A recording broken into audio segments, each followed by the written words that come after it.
अस्सलामुअलैकुम, welcome to health and happiness with doctor Warda Sikandar. एक नए एपिसोड के साथ, एक नए मेहमान के साथ, एक नए टॉपिक के साथ। जैसे जैसे हम मॉडर्निज्म के दौर में आते जा रहे हैं, इस तरह हमारा गैजेट्स का यूज़ जो है वो बहुत ज़्यादा बढ़ता जा रहा है और जो कि हमारी सेहत के लिए बहुत ही ख़तरनाक साबित होता है। इवन दो आजकल बच्चों में यूज़ ऑफ गैजेट्स बहुत ज़्यादा कॉमन होता जा रहा है, जिसकी वजह से बच्चों की साइकोलॉजिकल हेल्थ, बच्चों की फ़िज़िकल हेल्थ, उस पर बहुत ज़्यादा इम्पेक्ट जो है वो आ रहा है। तो इस टॉपिक पे बात करने के लिए हमारे साथ स्टूडियो में मौजूद है मिस आकाशा, जो कि क्लिनिकल साइकोलॉजिस्ट हैं। हेलो डॉक्टर पे अपनी सर्विसेज दे रही हैं। आइए इनसे जानते हैं कि use of gadgets in kids कितना कुछ डेंजरस होता है और हम इससे किस तरह अपने बच्चों में प्रिवेंशन डेवलप कर सकते हैं। Welcome to the show ma'am, how are you? I am fine. अच्छा, सबसे पहले तो बताएं कि यूज़ ऑफ गैजेट्स जो है वो बहुत ज़्यादा डे बाई डे बढ़ता जा रहा है, इसके पीछे कॉजेज़ क्या हैं? कॉजेज़ सबसे पहले तो ये कॉज है कि पेरेंट्स ने बहुत ही इजी टू एक्सेस दे दी है ना बच्चों के लिए। एक तो ये है कि उनके पास टाइम नहीं है, ठीक है। पेरेंट्स आजकल जो है वो दोनों पेरेंट्स जो होते हैं वो वर्किंग कर रहे होते हैं, काम कर रहे होते हैं, तो उनको लगता है कि this is the best way कि आप अपने बच्चे को ना किसी तरीके से इंगेज कर लोगे और अपने बेटे को ना या बच्चे को किसी भी तरीके से जो है ना वो आप कर लोगे कि अच्छा आपने ये काम करना है। अगर वो बिज़ी हैं तो आप उनको गैजेट्स पकड़ा दें और वो 24 आवर्स उस चीज़ के लिए लग जाते हैं। तो सबसे मेन जो कॉज है जो मैं समझती हूँ वो यही है कि पेरेंट्स जो हैं वो अटेंशन ही नहीं देते हैं बच्चों को। उनको लगता है कि ये इसको हम ये बच्चे को ये गैजेट पकड़ा देंगे तो हम अपने काम इजीली कर सकते हैं। उन्हें ये समझ नहीं आ रही होती है कि वो एक्चुअली कर क्या रहे होते हैं। वो बच्चे की बहुत ज़्यादा मेंटली भी उसको डिस्टर्ब कर रही होती हैं और उसकी फिजिकल हेल्थ भी इससे बहुत ज़्यादा डैमेज होती है। तो ये पेरेंट्स को समझ नहीं आ रही होती है।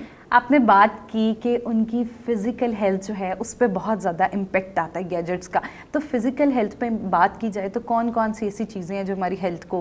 देखिए, सबसे पहले तो आपने उसको बहुत ज़्यादा स्क्रीन टाइम बहुत ज़्यादा होता है, ठीक है। तो आपकी आई साइड, आपकी विजन सबसे पहले बहुत ज़्यादा अफेक्ट होती है, ठीक है। उसके बाद ये होता है कि आप अगर इस तरह से झुक कर रही हैं तो आपके पीछे बैक में बहुत ज़्यादा पेन या एचिज़ स्टार्ट हो जाएंगी, हेडेक स्टार्ट हो जाता है बच्चों को। बहुत मोस्टली जो है बच्चे कंप्लेन करते हैं हेडेक की। और इसके अलावा आपने कुछ खाना पीना नहीं है, गैजेट्स में रहना है, स्टमक इश्यूज़ भी आपको होना शुरू होते हैं। आप बैठ गए खाने के फ़ौरन बैठ गई हैं, ठीक है, फिर आपको डाइजेस्टिव सिस्टम भी आपका ख़राब होना शुरू होता है। तो बच्चों के बॉडी पोस्चर भी और वो इम्बैलेंस भी आहिस्ता आहिस्ता होना शुरू होता है। अगर आपने इसी तरीके से पोस्चर के साथ करना है तो आप देखें आपकी बॉडी भी तो उससे अफेक्ट हो रही है ना।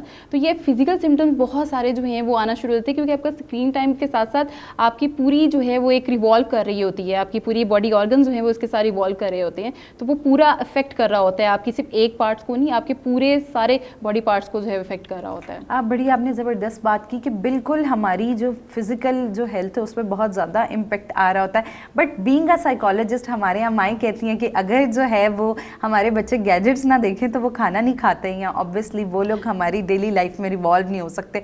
तो इस पे आप बीइंग अ साइकोलॉजिस्ट क्या सजेस्ट करना चाहेंगे? खाना नहीं खाते क्योंकि आपने उनको यूज टू कर दिया है, आपने उनको एक हैबिचुअल बना दिया है। आपने उनको बता दिया कि अच्छा आपने खाना खाना है, आपका फूड टाइम है, तो आपने साथ साथ गैजेट्स भी यूज़ करना है और आपने उसको स्क्रीन टाइम भी दे रहे हैं और साथ साथ वो भी कर रहे हैं। आपने उनको एक कनेक्शन बना दिया, एक रिलेशन बना दिया है ना।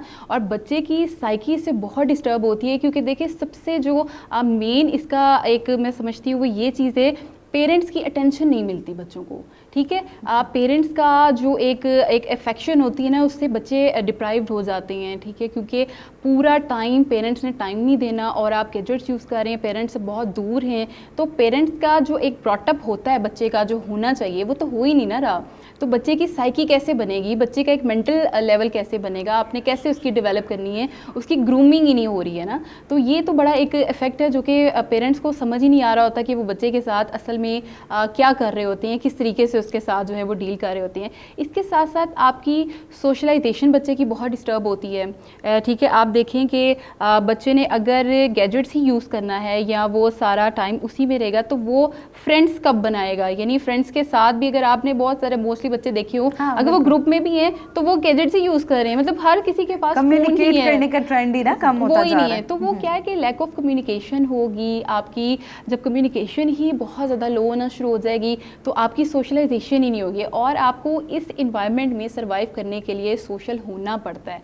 तो बच्चे आजकल के बहुत ज़्यादा जो हैं वो अकेले अकेले से और बहुत ज़्यादा इस तरह के, फिर आहिस्ता आहिस्ता वो बहुत सारे डिप्रेशन, एंग्जाइटी या इस तरह, क्योंकि कॉन्फिडेंट नहीं इनको उस तरह से आ पा रहा होता है। तो दैट मीन कि ये भी एक वजह हो सकती है हमारे पास। तो चाइल्डहुड डिप्रेशन या एंग्जाइटी अगर बच्चे में डेवलप हो रही है तो उसकी डेफिनेटली एक रीज़न जो है पेरेंटिंग आ रही है। और पेरेंटिंग का सबसे जो एक मेन रीज़न है वो यही है कि आप बच्चे को डिप्राइव कर रहे हैं अपनी अटेंशन से और उसको टाइम नहीं दे रहे हैं। तो ये बहुत ज़रूरी है और ये आजकल किसी को समझ ही नहीं, पेरेंट्स को आती है। उनको है कि बस हमने बच्चे को गैजेट दे दिए, उसको आसाइशें दे दी हैं और मेरे ख्याल से हम कमा रहे हैं और इसी के लिए कमा रहे हैं और हमने बस इसी तरह से लेकर चलना है। तो पेरेंट्स आजकल यही समझते हैं। वो must say that prevention is better than cure. एहतियात इलाज से बेहतर है। तो किस तरह साइकोलॉजिकली ये चीज़ बिल्ड की जाए बच्चों में कि फ्रॉम द स्टार्टिंग ही हम किस तरह बच्चों का ब्रॉटअप डेवलप करें कि हम लोग इस प्रॉब्लम से बच सकें?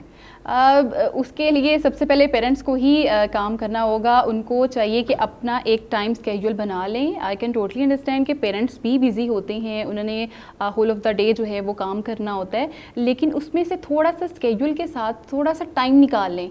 ठीक है, बच्चे के साथ देख लें कि अच्छा आप खाना खिला रहे हैं, अगर खाने का टाइम बच्चे का हो गया है या उसका एक स्लीपिंग टाइम है तो आप उसमें थोड़ा सा टाइम बच्चे के साथ 5-10 मिनट्स आप उसको दे दें। थोड़ा सा अर्ली आ जाएं आप उसके पास के उसको 10 मिनट दे दें, 15 मिनट दे दें, सो दैट कि उसकी भी वो जो एक महरूमी है वो भी उसकी साथ साथ पूरी होती जाए।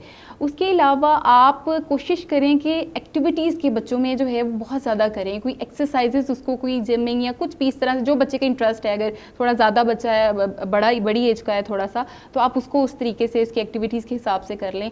आप थोड़ा सा देखें कि अगर आप वॉक करने के लिए जा रहे हैं या आप कहीं बाहर जिम जा रहे हैं या आप कहीं किसी भी बाहर उसमें जा रहे हैं, गार्डन या किसी भी आउटिंग के लिए, तो आप बच्चे को साथ ले जाएं। इससे क्या होगा कि बच्चे और आपका टाइम भी स्पेंड होगा और बच्चे के लिए भी एक गैजेट से थोड़ी देर के लिए स्क्रीन टाइम उसका भी हट जाएगा। और कोशिश करें कि बच्चे को वीकेंड्स पे या मंथ में कोई ना कोई प्लान करें, कोई स्केड्यूल प्लान करें कि उसके लिए आउटिंग के लिए अच्छा आज हमने जाना है। तो बच्चे बहुत एक्साइटेड होते हैं इस चीज़ को लेके कि अच्छा वीकेंड पे हमने बाहर जाना है, बाबा के साथ जाना है, मामा के साथ जाना है। तो वो बड़ा एक पूरा वीक इंतज़ार करते हैं। तो वो मेरे ख्याल से उनके लिए वो भी काफ़ी होता है कि इतने बिजी स्केड्यूल, बच्चे भी आजकल अंडरस्टैंड करते हैं चीज़ों को, तो वो उनके लिए भी काफ़ी जो है वो हेल्पफुल होता है कि आप उसको इस तरीके से चलें। और दूसरी बात कि अपनी सारी चीज़ें मेट्स पे ना रखें। अगर आप अफोर्ड कर सकते हैं that is very good, but it doesn't mean कि आप सारा कुछ ही मेट्स पे आपने छोड़ दिए, खाना खिलाना, स्लीपिंग और आना जाना हर चीज़ है। तो थोड़ा थोड़ा अगर आप थोड़ी जिम्मेदारियाँ ले लेंगे, पिक एंड ड्रॉप या इस तरह से, तो वो थोड़ा थोड़ा एक डिवाइड हो जाएगा ना पेरेंट्स के उसमें, बाबा में भी और मतलब उसमें जो आपके फादर हैं और मदर में, दोनों में डिवीजन हो जाएगी रिस्पॉन्सिबिलिटीज़ की भी। तो उससे बच्चे के साथ भी आपका टाइम होगा, वो गैजेट से दूर भी रहेगा और वो मेरे ख्याल से बच्चे की ग्रूमिंग के लिए भी बहुत ज़्यादा इफेक्टफुल होगा। हाँ, ये तो आपने बड़ी ज़बरदस्त बात की कि स्मॉल प्रैक्टिसेस जो होती हैं हमारे पास, वही बच्चों के अंदर एक हेल्थ और साइकोलॉजिकली बॉन्ड जो है उसको बिल्ड करने में हेल्प करते हैं। बड़ा ही इंटरेस्टिंग टॉपिक है, लेकिन चूंकि हमारे पास टाइम कम है तो लास्ट क्वेश्चन की तरफ जाते हैं कि आप बीइंग अ साइकोलॉजिस्ट हमारे जो पेरेंट्स हैं उनको क्या मैसेज देना चाहेंगी, और ऑल्सो द किड्स जो बहुत ज़्यादा गैजेट्स का इस्तेमाल करते हैं कि वो उनकी सेहत के लिए बहुत ज़्यादा ख़तरनाक साबित हो जाता है। तो आप हमारी जो ऑडियंस है उनको मैसेज दें कि किस तरह हम इससे बच सकते हैं। पेरेंट्स के लिए यही है कि बच्चों के लिए थोड़ा स्पेयर टाइम निकालें अपने बिजी स्केड्यूल से, और बच्चों के लिए यही है कि गैजेट्स को यूज़ ज़रूर करें, लेकिन अपना फ्रेंड्स टाइम भी निकालें और अपना कम्युनिकेशन टाइम भी निकालें। थोड़ा सा किसी ग्रुपिंग में या कोई एक्टिविटीज़ में अपने आप को थोड़ा सा इंगेज करने की कोशिश करें, सो दैट कि आप थोड़ा गैजेट से भी दूर रहेंगे और अपने पेरेंट्स के साथ भी टाइम स्पेंड कर सकेंगे और अपनी सोशलाइजेशन को भी बेहतर से बेहतर बना सकते हैं। डॉक्टर आकाशा हेलो डॉक्टर फोरम से हमारे साथ मौजूद थी, जिन्होंने हमें बताया कि गैजेट्स का बहुत ज़्यादा यूज़ बच्चों के अंदर ना सिर्फ उन्हें सेल्फ एस्टीम बना सकता है बल्कि उनको एंजाइटी, डिप्रेशन और इस तरह के प्रॉब्लम्स की तरफ भी लेके जा सकता है।